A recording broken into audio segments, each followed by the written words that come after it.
When I put my helmet on, no one could tell if I was a girl or a boy. It's not about the gender, it's about who is the fastest. I like this. It looks cool. So reflecting on your journey, becoming the F1 Academy head of racing for the Aston Martin Aramco Formula 1 team, what has shaped your path so far? How much I still love the sport is the first thing I think about when I wake up. Yeah. My motorsport journey isn't over until I lose that love for it, and at the moment there is no sign of any love lost for it. I still love it so much. I think it's the most important thing, to really like it as much as you did when you went the first time into the go-kart. To be good at something, you need to have a big passion for it. So yeah, I started when I was 7. I didn't know anything about motorsports. My family had nothing to do with motorsports. But I saw a go-kart for the very first time, and I just ran to the go-kart, and my parents couldn't get me out for 2 hours. So I knew from there on that's what I want to do. And then on the racetracks, now I've realized I was always the only girl, but in that moment I didn't think about that. When I have my helmet on, I'm a racing driver, and nothing else matters to me. What was it like transitioning from karting to racing in F1 Academy? Well, for me it was a huge step from karting, a small race car, to the big cars in F4. So I went a lot of preparation into that with a lot of simulator work. First test day in F4, I'm sure you also remember your first test day in the bigger cars. Was a very special moment for me. From there we just did step by step. Then in 2023 I got my first season in Formula 4 cars, where I learned so much, a lot of experience. For me, I think the biggest step so far, going into F1 Academy, a racing series on a global platform, being able to represent the Formula 1 team was a huge achievement and a very big step forward.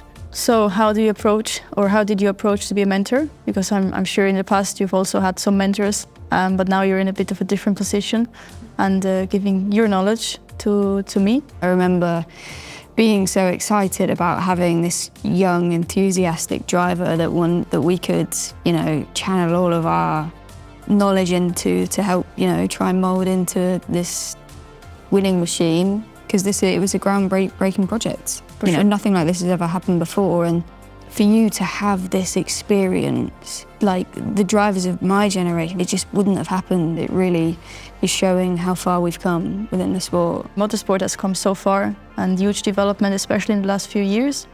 And in the past, it for sure hasn't been like that for females. Now a lot of doors are opening for females in the sport. The girls are ready to take the opportunities and to go as much as they can. I know what's possible, and I really truly believe that a female can compete at the pinnacle of motorsport just as much as the men can. And if I can help in some small way try and mould that driver, support them in any kind of way possible, it's really just helping them become the driver that they want to be. The intention is to find that female that makes it to Formula 1.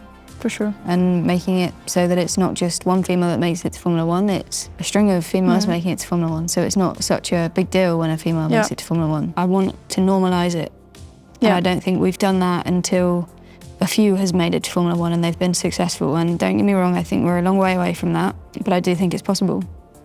And it starts by you giving visibility to the younger generation racing in Formula 1 Academy, that they wouldn't have something to see without F1 Academy. Yeah. Because if I think back all those years ago, I started in karting because I saw a kart track in the distance. I didn't start because I turned on Formula 1, because I would have seen 20 men racing around. 8-year-old Jessica probably wouldn't have even realised that she was allowed to race in Formula 1. When I started karting, I never thought about it. For me, I was a driver, not a female driver, and not male drivers, just a driver. When I put my helmet on, no one could tell if I was a girl or a boy, and that's how I saw it. It's not about the gender, it's about who is the fastest. For me personally, my mindset has always been, as long as you put a lot of effort and focus into it and you really want it, you can achieve it. There are no limits for your dreams. And as long as you work very hard every day, very structured, with a lot of discipline, you can achieve it. What does Unearth Your Greatness mean to you? It's being the best version of yourself, but always pushing yourself, never being settled. And I think to me it's always good to have goals. And as soon as you achieve that goal, you have to make a new goal. And really striving to be better and better and better. Never being settled, and creating an environment where you can be the best version of yourself. For me, greatness is being the best version of yourself. Put as much work as I can into it, because I never want to look back and think, oh, I could have done better, or I didn't try enough. So many factors playing a role in that. As in a racing team, it's not just the driver, there are the mechanics, the engineers, the team principal, and everybody back home working in the factory. It needs teamwork to achieve greatness. Yep. So thank you, Jessica. It was a great chat. Thank you, Tina. It was a great chat, very honest. Thank you for joining us for Unearth Your Greatness.